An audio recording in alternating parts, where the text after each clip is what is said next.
So this is a pretty long video. This is some lower body mobility exercises, just things that I do to keep my lower body from being too tight. I do a lot of squatting. I've had two knee surgeries, one on the right, one on the left, and basically my biomechanics are just I'm really stiff naturally, so I need to do a lot of different mobility exercises to stay loose, stay injury free, to keep from getting knee pain and lower back pain. This right here is just a quadricep stretch. Basically just try to put my butt towards my heels as far as I can. I sit in the position for like 5 to 10 seconds, release, come back even deeper than I was before. 5 to 10 seconds, release, and I repeat that for like up to 2 minutes. Just really trying to stretch out that quadriceps. I forgot where I got this from, but most of these exercises I'm doing I got from Kelly Starrett and Mobility Wad. If you want to check them out, his book Becoming a Supple Leopard is a great read. Has a lot of different mobility exercises in it. This right here is definitely from Kelly Starrett. It's called the couch stretch. He does it on the wall, but I did it for somebody that doesn't have the quad flexibility to do it on the wall. Doing it on a ledge or a bench of some type. You just in this case, you put your left foot on the bench, rest your knee on the ground. I put a little pad underneath so I won't hurt my knee, and then that off leg you put right in front of you, and you kind of just go into the lunge position. As you go into the lunge position, you'll feel it in the top part of your quadriceps.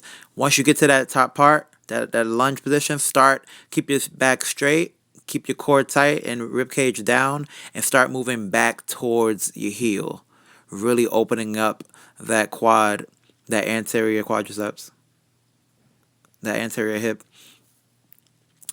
Then I switch legs and just do the same exact thing. Right leg is now on the bench, left leg is in front. Back straight, shoulders down and back, deep breath. I blow out, rib cage is down, core is tight, and I'm really just focusing on bringing my glutes towards that bench, my glutes towards my heel, without having too much change in my back position. You can't really see the back. Unfortunately, the camera angle is a little messed up, but I'm bringing my glute towards my heel. Next up, I forgot what this one is called. It's called like a frog stretch, I believe. And basically what you do is you put two weights on your knees, on the insides of your knees, and like sort of like a sumo stretch, and you lay down and you allow the weights to just hang onto your knees. Deep breath. As you blow out, allow your knees to go closer and closer to the ground. Do not, and I repeat, do not start with a 45-pound plate unless you've done this before. 10 pounds is okay, 25 is okay, and maybe even no weight at all. Just hanging in that position for a while will open up your hips, open up the adductor region. And I kind of just sit in that position, and I do this for up to 4 minutes at a time. Really just sinking into that stretch position, really allowing the knees to go further and further towards the ground, breathing in and out, and letting gravity basically take over. Next.